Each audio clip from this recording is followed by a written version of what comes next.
Pada tahun 2022, Uni Eropa memblokir RT dan Sputnik, dua media Rusia. Apa yang terjadi dengan para jurnalis yang bekerja untuk saluran tersebut?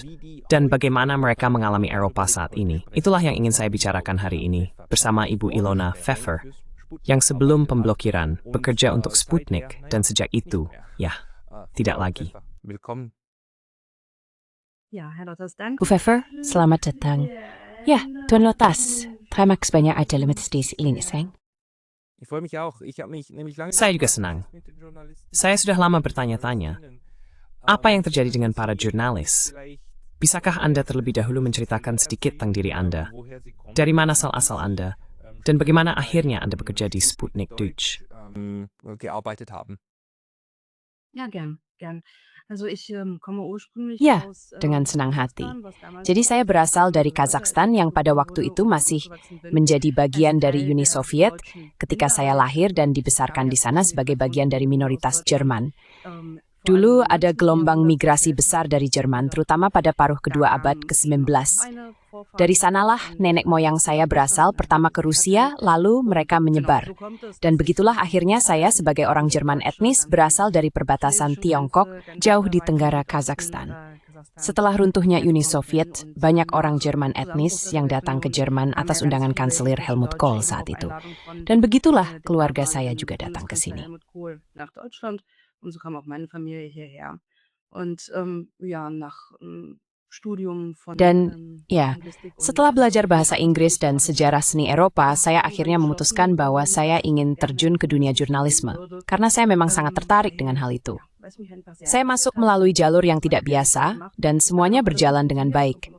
Saya sebenarnya berasal dari dunia radio, dan kemudian mendapat tugas besar pertama dalam kerangka SIIM, yaitu Pusat Migrasi Internasional, sebuah instrumen dari BMZ, yakni Kementerian Pembangunan. Saya dikirim ke Kirgistan dan membantu memperkuat media independen di sana. Saya membangun sebuah saluran radio, ratusan jurnalis muda dan proidismun, dan yang disebut tenaga ahli tinta integrasi selalu berlangsung selama 2 tahun di lokasi dan perlu di bawah tanggung jawab pemberi kerja lokal. Direkt dem lokalen Arbeitgeber unterstellt. Dan proyek-proyek ini dapat diperpanjang maksimal 2 kali jika semua pihak menginginkannya. Waktu itu pemberi kerja lokal saya sebenarnya ingin saya tetap bekerja di sana. Saya juga ingin tetap tinggal. Namun di Jerman, menterinya berganti dan menteri yang baru kemudian memutuskan bahwa memperkuat media independen di dunia tidak lagi sejalan dengan kebijakannya. Karena itu, semua proyek dihentikan. Setelah itu, saya melamar ke berbagai tempat di seluruh dunia, dan Sputnik Jerman adalah redaksi pertama yang menghubungi saya kembali. Begitulah datang ke Berlin untuk bekerja di Sputnik Jerman. Itu terjadi pada awal tahun 2016, dan di sana saya bekerja pada dasarnya sampai larangan diberlakukan. Bearbeitet im Prinzip bis zum Verbot. Bagaimana Anda menerima larangan itu? Maksud saya, pertama-tama, hal itu membuat Anda kehilangan pekerjaan. Apakah Anda sudah menduganya? Apakah itu sesuatu yang sebenarnya sudah Anda perkirakan? Seperti, oh tidak, kalau perang di Ukraina pecah, saya akan kehilangan pekerjaan.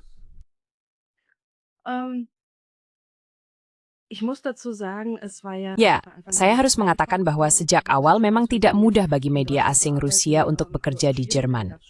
Kesulitan selalu ada. Artinya kami tidak selalu merasa diterima di sini, misalnya ketika melaporkan tentang konteks politik tertentu. Kami selalu berusaha menjaga keseimbangan, yaitu dengan menghadirkan semua suara yang relevan ke mikrofon. Sejak tahun 2014, sejak Sputnik Jerman hadir di Jerman, kami selalu mengalami bahwa banyak pihak menolak kami, tidak memberikan wawancara. Jika berbicara tentang partai politik yang mau berbicara dengan kami pada dasarnya hanya pihak kiri dan kanan, pihak tengah sama sekali tidak.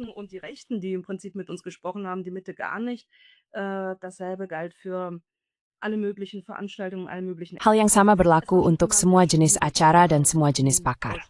Artinya, sejak dulu memang sangat sulit bekerja di Jerman.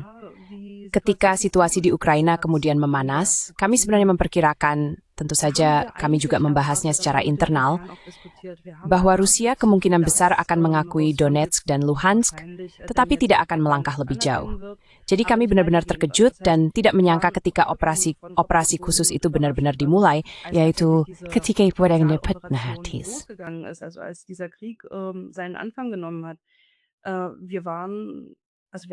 Kami benar-benar tidak menyangka hal itu. Kami pikir Putin tidak akan mengambil risiko. Dan sungguh dari redaktur termuda hingga pemimpin redaksi, tidak ada seorang pun yang melihat hal itu akan terjadi. Tentu saja kami langsung merasa sangat-sangat buruk tentang masa depan kami. Terlebih lagi, seperti yang sudah saya katakan, kami selama ini sudah berjuang menghadapi berbagai kesulitan. Dan selama beberapa tahun berada di bawah pengawasan Badan Perlindungan Konstitusi, tanpa ada alasan yang jelas dalam laporan mereka. Jadi tidak ada sesuatu yang bisa dikaitkan dengan isi tertentu.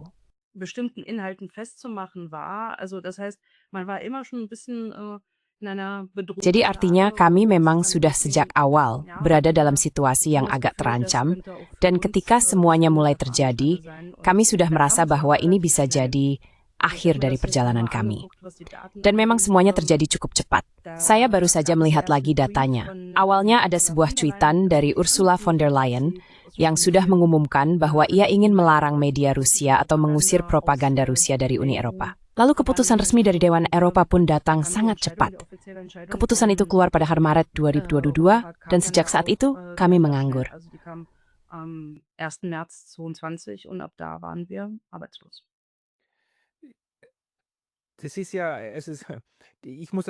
Saya juga harus menambahkan, saya orang Swiss, dan memang Swiss sejauh ini telah mendukung serta mengadopsi semua sanksi Uni Eropa, tetapi tidak melakukan pemblokiran terhadap Sputnik dan ET, dengan alasan bahwa hal itu tidak sejalan dengan pemahaman Swiss tentang liberalisme.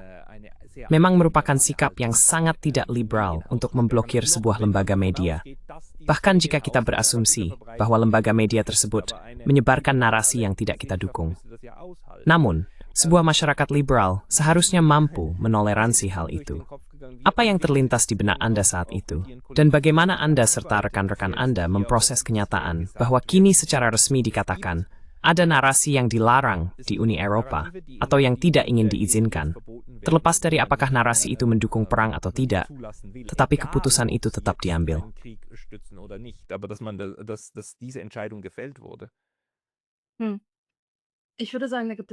Saya akan mengatakan bahwa ada beberapa tingkatan. Tentu saja ada tingkat pribadi, di mana seseorang berpikir, aduh, sekarang saya sudah terbakar. Bagaimana saya bisa bekerja di Uni Eropa lagi jika saya melihat betapa kuatnya kecenderungan anti-Rusia yang berlaku di sini, atau betapa parahnya hal itu telah meningkat. Sebenarnya hal itu sudah ada sebelumnya, tetapi pada tingkat pribadi, tentu saja setiap orang khawatir, apa yang akan terjadi pada saya? Sekarang saya pindah kiri atau menggantikan profesi. Bagaimana saya bekerja di sini? Saya pekerjakan media pesa.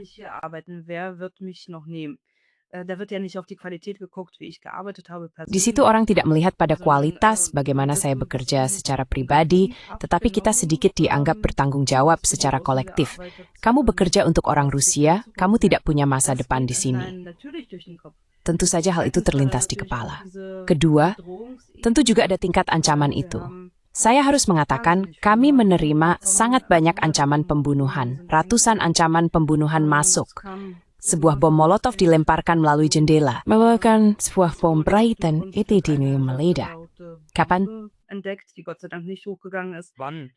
Han dyrka bestäfta ljud och vägosub som bränner.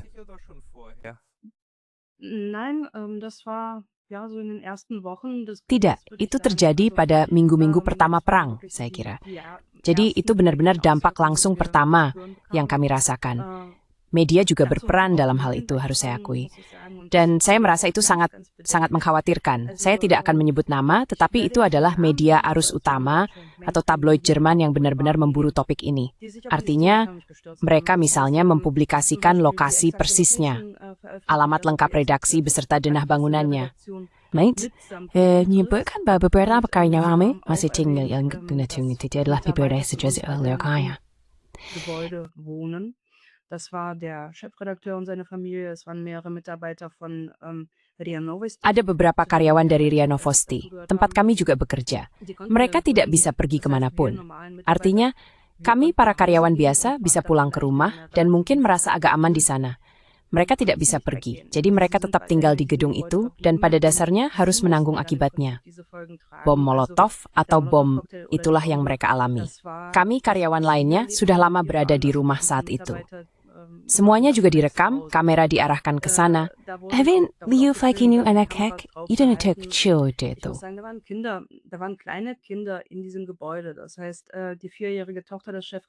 Artinya, putri berusia 4 tahun dari pemimpin redaksi ada di dalam gedung. Putri berusia 13 tahun dari seorang pegawai RIA Novosti juga ada di dalam gedung. Dan media-media itu mengetahuinya, mereka juga melaporkannya. Namun demikian, mereka tetap, bahkan bukan sedikit tapi cukup banyak, berkontribusi terhadap kenyataan bahwa orang-orang ini, saya tidak tahu siapa yang mencoba melakukan serangan itu, saya tidak tahu dari siapa ancaman pembunuhan itu datang, tetapi pada dasarnya itu penza identitangan pamit. Ada setiap people, di profesional, just testing as anstelle des Bakuin, haben mit deployed in die Pali.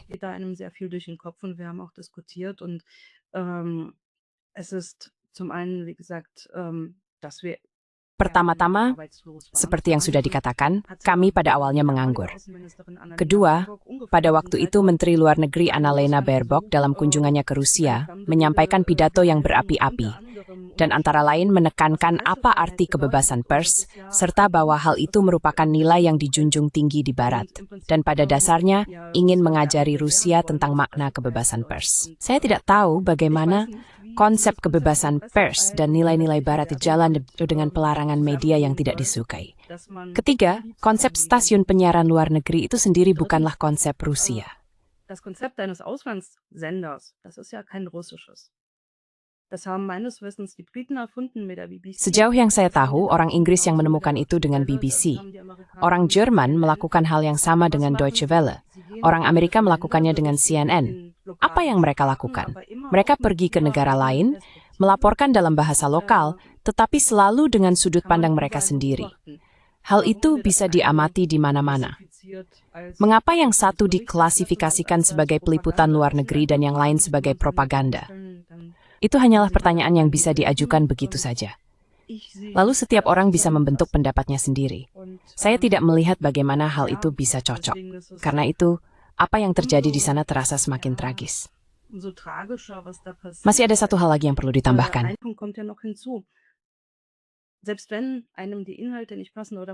Bahkan, jika seseorang tidak setuju dengan isinya atau tidak sependapat dengan negara ini, bukankah secara strategis lebih menguntungkan untuk setidaknya tahu bagaimana cara kerjanya? Apa yang dipikirkan orang-orang ini? Apa yang memotivasi tindakan mereka? Mungkin juga agar kita bisa mendapatkan sedikit wawasan yang lebih mendalam, mungkin juga melihat sumber-sumber aslinya. Saya tidak tahu. Semua itu adalah pertanyaan-pertanyaan yang terlintas di benak.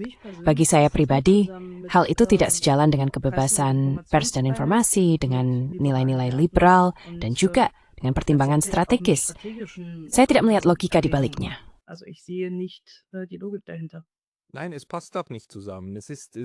Tidak, itu juga tidak sejalan. Itu adalah tanda dari iliberalisme, tanda dari semangat zaman yang sebenarnya tidak ingin mengizinkan pandangan lain, bukan hanya pendapat, tetapi juga cara lain dalam membingkai sesuatu. Itu juga merupakan tanda hilangnya kendali atas penafsiran atau ketakutan akan kehilangan kendali tersebut. Tapi katakanlah kepada saya, bagaimana dengan Sputnik? Saya mengenal RT, dan RT Deutsch masih saya baca sampai sekarang. Karena bagi saya, penting untuk mengetahui bagaimana orang Rusia, atau bagaimana sudut pandang Rusia atau pro-Rusia, memandang hal-hal tertentu. Sama seperti saya membaca New York Times, bukan karena saya menyukai pemberitaannya, tetapi karena saya ingin tahu bagaimana New York Times melaporkan suatu topik. Bagaimana dengan Sputnik? Menurut Anda, apakah ada interpretasi yang jelas bersifat pro-Rusia terhadap berbagai hal? Spepants Mishus and Jurbakurds dan tu topik tertentu. At pagtritan kepahami to befido. Was können Sie uns dazu sagen? Secara pribadi, saya merasa itu sangat bebas. Saya mencari topik saya sendiri, memperkenalkannya. Saya sebenarnya tidak pernah mendapat arahan dari atas, maksudnya dari redaksi utama yang mengatakan, itu tidak boleh kamu lakukan. Paling-paling, itu mungkin tidak terlalu relevan bagi kita, atau itu tidak sesuai dengan bidang utama kita.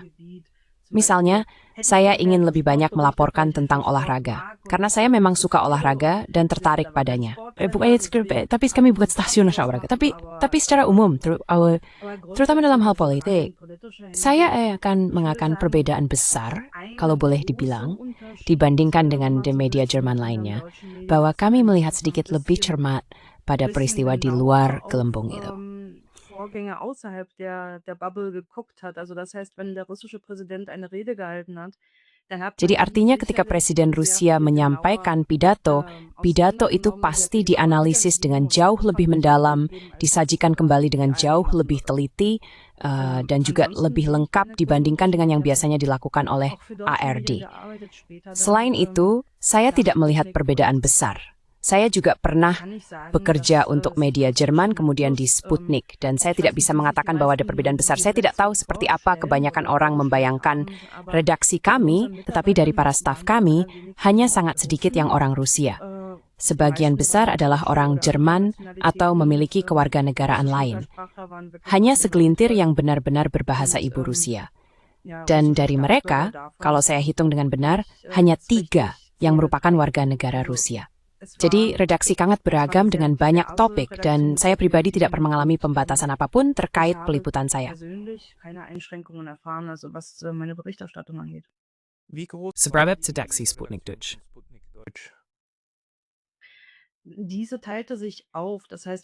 Redaksinya terbagi. Kami memiliki satu lokasi di Berlin yang tidak terlalu besar. Saya kira menjelang akhir, kami mungkin memiliki sekitar 15 karyawan jika semuanya dihitung, termasuk teknisi, desainer grafis, dan sebagainya. Redaksi yang lebih besar berada di Moskow. Kontennya merupakan gabungan dari keduanya, dengan Moskow terutama menyajikan berita, yaitu berita singkat. Tentu saja, di sana tidak ada penutur asli bahasa Jerman yang bekerja.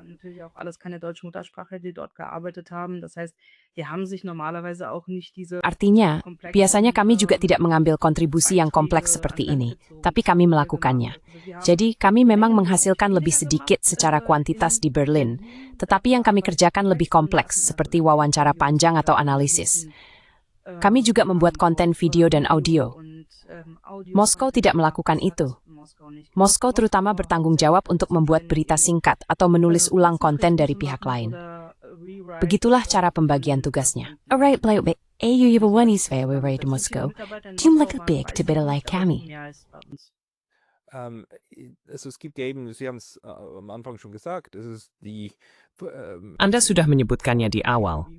Media, bagaimana menyebutnya? Media luar negeri. Beberapa di antaranya adalah media propaganda atau media luar negeri terpenting pada masa Perang Dingin.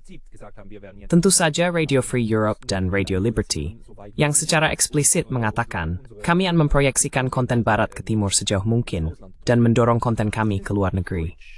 Apakah Sputnik Jerman sebenarnya memahami dirinya sebagai media yang memiliki tujuan ideologis? Bagaimana Agustin redaksi? Saya rasa jelas sekali mereka memiliki tujuan ideologis. Di pertanyaan saya, apakah Sputnik serupa? ideologisches Ziel. Also meine Frage, war Sputnik ähnlich? Ich würde sagen, sie haben bis heute. Also Saya akan mengatakan bahwa mereka masih memilikinya sampai sekarang. Jadi, saya memang merasakan kehadiran mereka di Asia Tengah dan saya melihatnya dengan sangat jelas juga di Kirgistan. Di sana mereka disebut Radio Asatik atau di Kazakhstan. Ya, saya mengikuti hal itu di tanah air saya dan melihat perbedaan dalam pemberitaan itu sangat jelas. Saya pribadi tidak merasa bahwa ada motivasi ideologis yang besar di baliknya. Karena seperti yang sudah saya katakan, banyak dari karya-karyanya adalah orang Jerman, lahir di Jerman. Mereka sebelumnya sekali tidak ada hubungannya dengan Rusia. Atau saja untuk bekerja di stasiun luar negeri Rusia, karena memiliki keterikatan kuat dengan Rusia.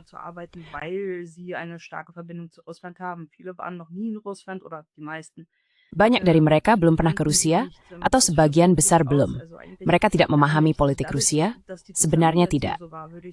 Karena susunannya seperti itu, saya akan mengatakan tidak ada dasar ideologis, tidak ada fondasi.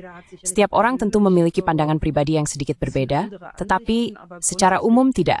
Saya tidak akan mengatakan bahwa kami terikat pada satu garis tertentu.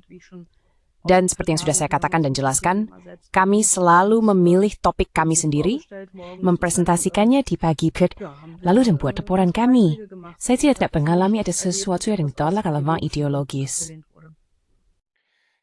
Und wie denken Sie, also Dan bagaimana menurut Anda? Jadi bagaimana Anda secara umum melihat lanskap media Jerman? Anda mengatakan bahwa Anda bergabung dengan Sputnik pada tahun 2018, tetapi sudah bekerja di bidang jurnalisme sebelumnya. Saya juga sudah berbicara dengan jurnalis lain di Jerman, misalnya dengan Patrick Bob, yang mengatakan bahwa itu adalah proses yang berlangsung perlahan, butuh waktu, tetapi dia juga berasal dari arus utama, yaitu dari penyiaran publik, dan sekarang menjadi pengkritik tajam terhadap cara topik-topik dipilih dan bagaimana keseluruhan dunia jurnalisme di Jerman berfungsi, termasuk dengan para pekerja lepas, yang secara otomatis menyesuaikan diri dengan suatu topik. Bagaimana Anda mengalami hal itu, katakanlah, dalam 10 tahun terakhir jurnalisme di Jerman? Apakah Anda sependapat dengan saya bahwa jurnalisme di Jerman semakin seragam atau tidak? Teilen Sie diese Wahrnehmung oder nicht? Ja, durchaus. Und Ya, tentu saja dan ada alasannya dan ada juga analisis tentang hal itu. Seorang kenalan saya, dia seorang ahli ilmu media, kalau tidak salah mengajar di universitas di Frankfurt, dan dia menulis sebuah buku yang bagus tentang analisis media. Di dalamnya dia juga menjelaskan dari mana hal itu berasal. Artinya kalangan jurnalis, yaitu dari mana generasi baru direkrut, memang sudah sangat terbatas. Biasanya berasal dari kelas menengah borjuis, orang-orang yang berpendidikan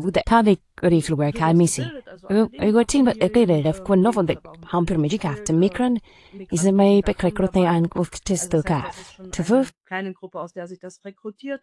Dann gibt es die einschlägigen Wege, wie man Lalu, ada jalur-jalur yang umum untuk masuk ke dunia jurnalisme, entah melalui magang di lembaga penyiaran publik atau melalui salah satu dari sedikit sekolah jurnalisme besar. Dan di sana pun bisa dibilang sudah mulai dibentuk, yaitu cara berpikirnya dibentuk, sehingga kemudian tidak diperlukan sensor dari atas, karena semacam sensor diri terjadi akibat adanya pola pikir yang sudah cukup seragam. Begitulah dia memaparkannya dalam analisisnya. Dan bagi saya itu terdengar cukup masuk akal. Tidak banyak perspektif lain yang terlihat, tidak banyak jurnalis migran, atau mereka yang berasal dari latar belakang berbeda. Oder Journalisten, die eben aus anderen Verhältnissen kommen. Und darüber hinaus ist ja mittlerweile auch bekannt, dass Selain itu, sekarang juga sudah diketahui bahwa, misalnya, di lembaga penyiaran publik, terdapat pedoman bahasa resmi, yaitu arahan resmi tentang bagaimana redaksi harus melaporkan hal-hal tertentu. Saya mengetahui satu kasus dari Deutsche Welle. Di sana ada aturan bahasa yang sangat ketat, mungkin masih berlaku hingga sekarang. Saya sempat melihatnya ketika saya masih bekerja untuk Sputnik. Kalau tidak salah pada tahun 2020. Saya memiliki dokumennya dan juga menulis tentang hal itu. Di situ terdapat pedoman yang sangat rinci tentang bagaimana melaporkan mengenai. Dan hal itu benar-benar buat seseorang berpikir. Das gibt doch einem zu denken. Also wenn selbst die Terminologie. Jadi jika bahkan terminologi yang digunakan untuk menyebut sesuatu sudah ditentukan sejak awal, maka menurut saya tidak heran kalau semuanya semakin lama semakin menjadi satu bentuk yang seragam dan sudut pandang lain semakin berkurang. Selain itu, harus dikatakan bahwa media alternatif semakin sulit bertahan di Jerman. Misalnya, Nachdenkseiten harus berjuang untuk mempertahankan statusnya. Mempertanyakan narasi tertentu memang tidak diinginkan, dan hal itu berkaitan dengan berbagai pembatasan tersebut. Kami juga menyadari bahwa izin siaran, misalnya, bisa saja diperoleh tetapi juga bisa dengan cepat dicabut lagi. Itu merupakan urusan masing-masing negara bagian di Jerman. Artinya lembaga media negara bagian yang mengurusnya dan menentukannya setiap tahun. Medienanstalten entscheiden das jedes Jahr neu. Und Sputnik ist ja ursprünglich ein Radio. Dan Sputnik sebenarnya awalnya adalah stasiun radio. Artinya radio yang ada lebih dulu, lalu perlahan-lahan konten lain mulai ditambahkan. Kami juga terus menyiarkan radio sampai akhir, dan saya adalah salah satu penyiar di sana. Kami memiliki stasiun mitra di Jerman yang membeli konten kami dan menyiarkannya melalui frekuensinya. Kepala stasiun mitra itu, namanya Mega Radio, selalu khawatir soal isi siaran. Tidak boleh terlalu pro-Rusia atau ada topik tertentu membuat cemas. Karena ia urusip dengan risiko kehilangan izin siaran di salah satu negara bagian. Dan menurut saya, itu adalah contoh yang cukup jelas tentang bagaimana hal-hal seperti itu bekerja. Und das sind Instrumente, die das, glaube ich, ganz gut veranschaulichen. Ja, also die Pressefreiheit. Kebebasan pers tidaklah sebebas seperti yang sering dibayangkan. Apakah kebebasan itu benar-benar ada di Jerman terbaik sepanjang masa saat ini? Ada batasan terhadap apa yang diizinkan bagi pers, dan mekanisme untuk mengaturnya memang ada di berbagai tingkat. Tetapi tetap saja, mekanisme itu ada, bukan? Aber es sind Mechanismen vorhanden, oder? Natürlich, natürlich. Und Tentu saja. Dan itu dimulai dengan tidak diizinkannya seseorang menghadiri acara-acara tertentu. Misalnya jika seseorang adalah stasiun penyiaran atau jurnalis yang tidak disukai. Contohnya, tidak diberi akreditasi untuk pesta pemilu, atau untuk konferensi pers pemerintah federal, atau kehilangan akreditasi tanpa benar-benar melakukan kesalahan apapun. Itu juga termasuk penolakan untuk wawancara. Artinya orang-orang sama sekali tidak mau berbicara dengan kita.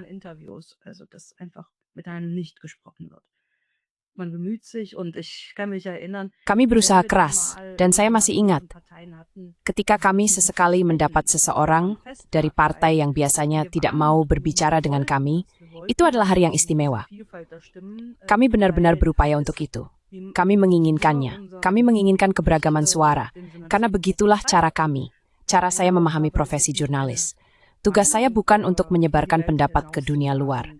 Untuk itu ada kolom komentar. Itu satu-satunya genre di mana pendapat diperbolehkan.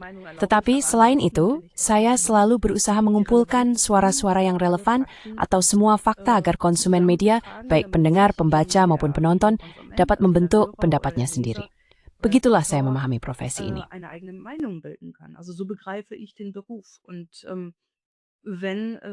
Dan ketika sejak awal suara-suara itu memang tidak ada karena mereka memang tidak mau berbicara dengan kami, maka saya selalu merasa itu sangat disayangkan dan membuat frustrasi. Misalnya pada Partai Hijau, mereka sangat keras menentang stasiun penyiaran Rusia.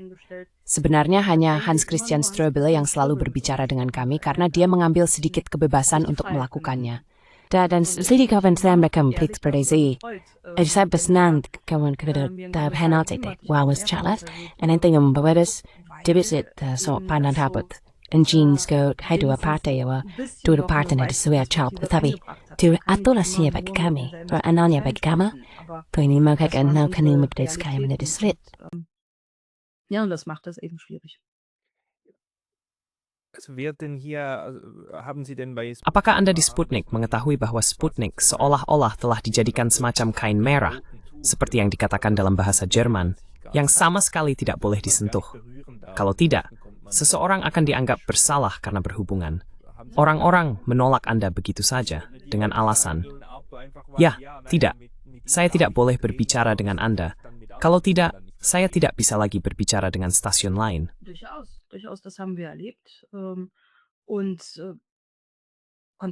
Benar, kami telah mengalaminya. Dan kesalahan karena bergaul juga selalu menjadi istilah yang agak sering muncul. Itu sebenarnya sudah menyertai kami sejak awal. Menurut saya, hal itu semakin kuat ketika kemudian secara daring berbagai alat yang tersedia mulai digunakan untuk memperkuatnya. Pada suatu saat, misalnya, konten kami di internet mulai diberi tanda. Saya tidak ingat lagi organisasi mana yang tepatnya bertanggung jawab atas hal itu. Tetapi beberapa mereka fakta bakti dari industri kemudian selalu menempelkan tindak bergolong kami.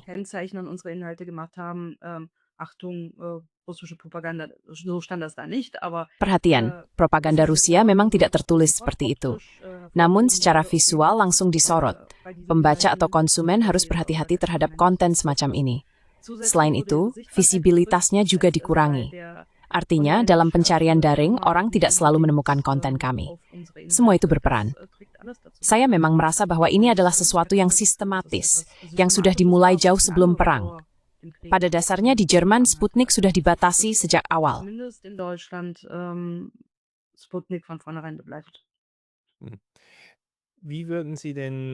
Anda tentu juga mengenal lanskap media di Kazakhstan.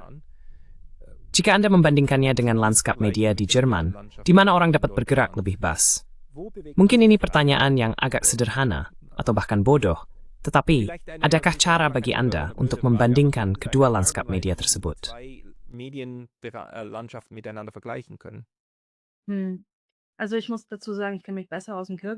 Jadi, saya harus mengatakan, saya lebih mengenal Kirgistan karena saya pernah bekerja di sana sebagai jurnalis. Dan tidak, hal itu tidak bisa dibandingkan begitu saja. Misalnya di bawah presiden baru, Kirgistan turun 50 peringkat dalam indeks kebebasan pers. Saat ini, situasinya di sana sangat-sangat sulit, dan mantan rekan-rekan saya terpaksa meninggalkan negara itu. Mereka tidak bisa lagi bekerja di sana, mereka dikejar dan dikriminalisasi. Jadi, saya tidak bisa mengaku bahwa saya ingin bertukar tempat jika itu yang dimaksud.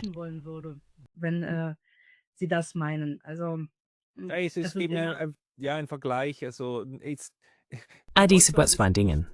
Jurmersen Fumi kebebasan pers, Sams Yuda Ibuiquitasi. Im Abgrund. Genau. Und meine ursprünglichen Befürchtungen, Betul. Dan kekhawatiran awal saya bahwa saya mungkin sudah hangus untuk Jerman ternyata tidak sepenuhnya terbukti. Setelah itu saya menemukan pekerjaan lanjutan, bekerja untuk berbagai media. Dan itu bukan media arus utama, bukan pula media publik. Tentu saja saya juga melamar ke sana, karena saya harus mengatakan bahwa saya sendiri tidak termotivasi secara ideologis. Sebelumnya saya bisa dibilang bekerja untuk pihak Jerman di Kirgistan. Itu terjadi begitu saja. Bukan karena saya mengikuti jalur tertentu. Bagi saya yang penting adalah jurnalisme yang baik dan tidak lebih dari itu. Jadi saya siap untuk banyak hal dan telah berbicara dengan banyak media. Saya harus mengatakan dari lamaran saya yang paling banyak merespons adalah media alternatif, tetapi juga ada yang sangat mapan, jadi media yang sangat kredibel di Jerman. Hier in Deutschland, das heißt, Artinya, ya, mungkin memang ada semacam rasa bersalah karena pernah berhubungan, dan banyak yang merasa mereka tidak ingin hal seperti itu ada di redaksi mereka. Tapi beberapa rekan berhasil tetap bekerja di bidang jurnalisme, sementara yang lain berganti profesi. Saya pikir masih mungkin untuk bekerja di Jerman, bahkan jika seseorang sudah dianggap pernah terbakar oleh hal itu. Namun tentu tidak mudah. Saya rasa banyak orang ketika melihat riwayat pekerjaan seperti itu akan berkata, saya tidak mau ambil risiko. Bisa juga terjadi bahwa ada orang dari luar yang berkata, hei, kamu mempekerjakan seseorang yang dulu membuat propaganda Rusia. Dan saya bisa membayangkan bahwa pertimbangan seperti yang sudah dijual. Kann ich mir vorstellen, also dass da durchaus diese Überlegungen sind. Ja, also es macht absolut nur Sinn. Ya, memang sangat masuk akal, terutama karena istilah kesalahan karena berhubungan, atau lebih tepatnya, konsep di baliknya, masih sering muncul. Kita juga melihat hal itu di ranah internasional, di mana orang berkata, oh, kalian menjadi tamu di RT, dan orang langsung memandang sinis bahkan di kalangan akademis. Apa yang akan Anda sarankan kepada para lulusan universitas muda atau siswa-siswi yang baru lulus, yang sedang mempertimbangkan untuk terjun ke dunia jurnalisme di Jerman? Apa yang harus diketahui dan disadari oleh seorang jurnalis muda ketika memulai karirnya? Einfach wissen und sich bewusst sein, wenn man sich in dem Beruf begibt. Das ist eine gute Frage. Itu pertanyaan yang bagus. Saya belum pernah memikirkannya dengan cara itu. Saya rasa jurnalisme adalah sebuah keterampilan.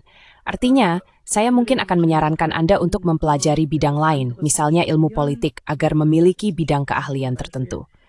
Jurnalisme adalah sebuah keterampilan. Seseorang cocok melakukannya atau tidak, dan jika seseorang cocok, maka ia akan mempelajarinya dengan cukup cepat.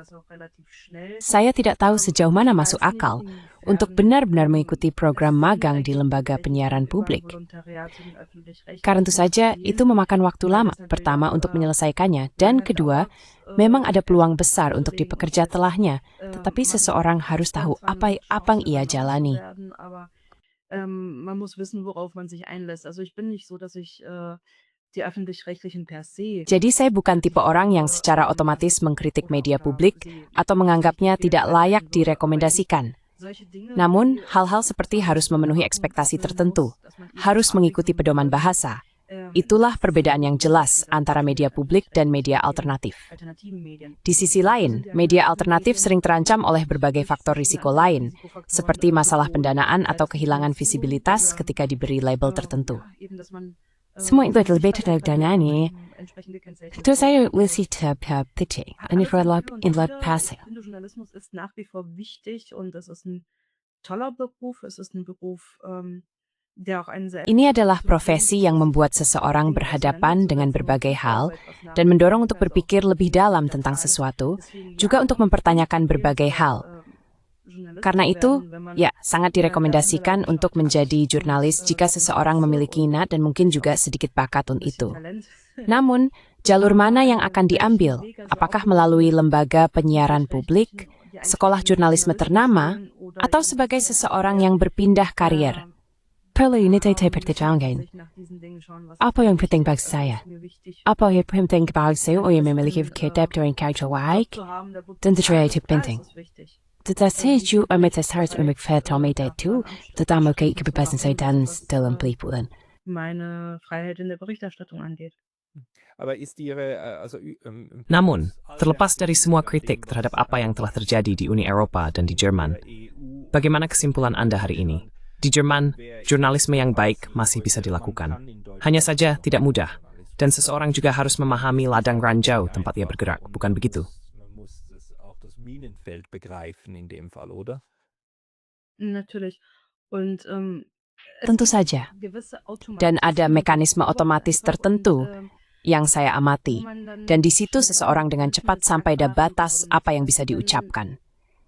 Jadi ketika berbicara tentang perang, saya harus mengatakan, saya menganggap setiap perang itu salah, karena selalu warga sipil yang menjadi korban terbesar.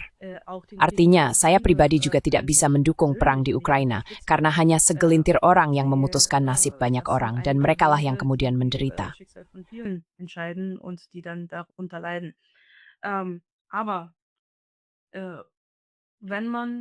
Namun ketika seseorang membahas perang ini dan dampaknya, termasuk terhadap pekerjaan kita sebagai jurnalis, dan berani misalnya membuat perbandingan atau mempertanyakan, mengapa hal ini sekarang terjadi dengan Rusia, yaitu sikap anti-Rusia kolektif ini, agresi di semua saluran.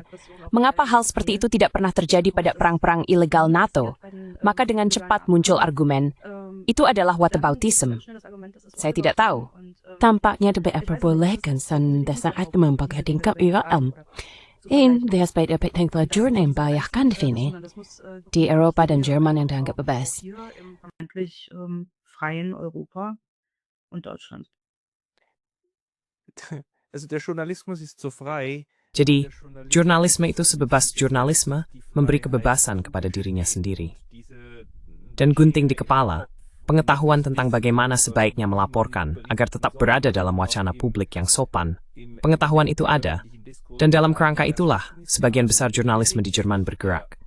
Jadi, pembatasan diri saat ini, atau kalau saya memahami Anda dengan benar.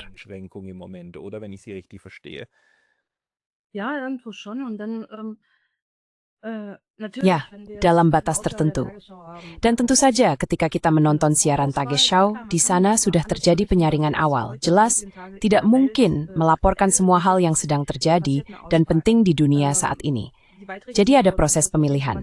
Laporannya singkat, yang berarti informasinya juga disajikan secara sangat ringkas, terkadang dengan mengorbankan kebenaran. Artinya, hal-hal tertentu disampaikan secara tidak lengkap, atau bahkan sampai mengubah maknanya.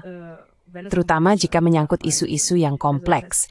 Jadi mungkin ini bukan bentuk sensor diri dalam arti membatasi apa yang boleh dikatakan, tetapi tentu saja selalu ada proses seleksi. Dan itu mengikuti narasi tertentu. Hal ini bisa diamati, terutama terkait topik sensitif seperti konflik di Timur Tengah atau di Ukraina. Saya rasa semua orang bisa setuju dengan itu. Ich glaube, das könnte jeder unterschreiben. Gut, vielen herzlichen Dank. Baik, terima kasih banyak atas penjelasan yang sangat informatif ini.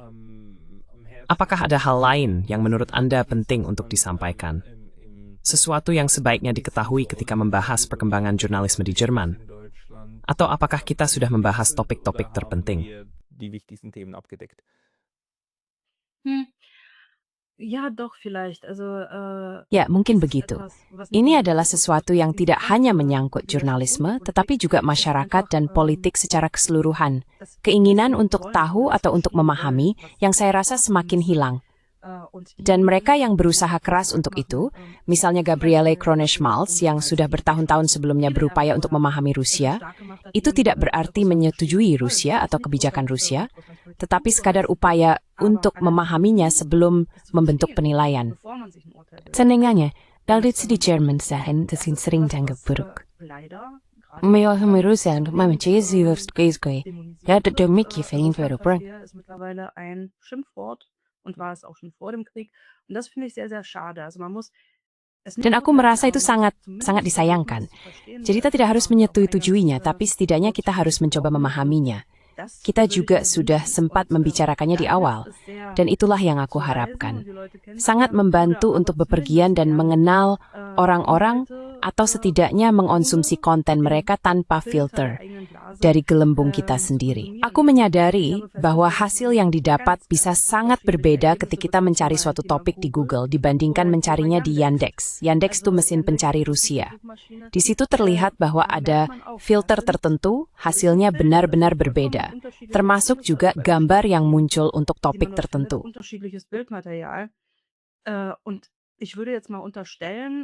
Dan saya akan berasumsi bahwa hasil pencarian Yandex tidak semuanya, atau tidak sebagian besar, merupakan propaganda Rusia yang sudah dipilih dan diurutkan sebelumnya, melainkan bahwa setiap orang pada dasarnya melihat melalui kacamata masing-masing. Ada mesin pencari dari barat, ada mesin pencari dari timur. Dan hal yang sama juga berlaku untuk isi jurnalistik secara umum. Jadi, apa yang bisa kita ketahui? Dalam riset saya sangat suka menggunakan keduanya secara paralel. Semata-mata untuk mendapatkan sebanyak mungkin perspektif, sudut pandang, atau bahkan pertanyaan-pertanyaan yang mungkin tidak akan muncul jika seseorang hanya menggunakan satu sudut pandang atau satu mesin pencari, atau hanya mengonsumsi media barat saja atau media timur saja. Westliche Medien konsumiert oder nur östliche. Das gilt ja in beide Richtungen. Itu berlaku kedua arah, dan itu adalah sesuatu yang saya harapkan untuk masa depan, agar semuanya menjadi sedikit lebih terbuka lagi. Maksudnya, pandangan yang sedikit lebih terbuka, kesiapan untuk terlibat, untuk setidaknya berusaha mengenal dan memahami. Seperti yang saya katakan, kalau pada akhirnya seseorang tetap sampai pada kesimpulan bahwa ia berkata, tidak, saya tidak setuju, saya menolak pandangan itu, silakan saja. Tetapi sebelumnya, pelajari dulu, benar-benar fakta saya akan cara berpikirnya sebelum bertulis. Das würde ich mir auch wünschen. Ich würde mir wirklich wünschen, dass Saya juga menginginkannya. Saya benar-benar berharap agar kita dalam bahasa Jerman mulai kembali memberi makna positif pada kata verstehen, memahami, dan tidak lagi menyamakannya dengan pembenaran terhadap sesuatu yang sedang kita coba pahami. Baik, Ibu Pfeffer, bagi orang-orang yang ingin mengikuti Anda, atau ingin mengikuti pekerjaan Anda, kemana sebaiknya mereka pergi? Jadi, di mana menerbitkan karya Anda saat ini? Also wo publizieren Sie so im Moment?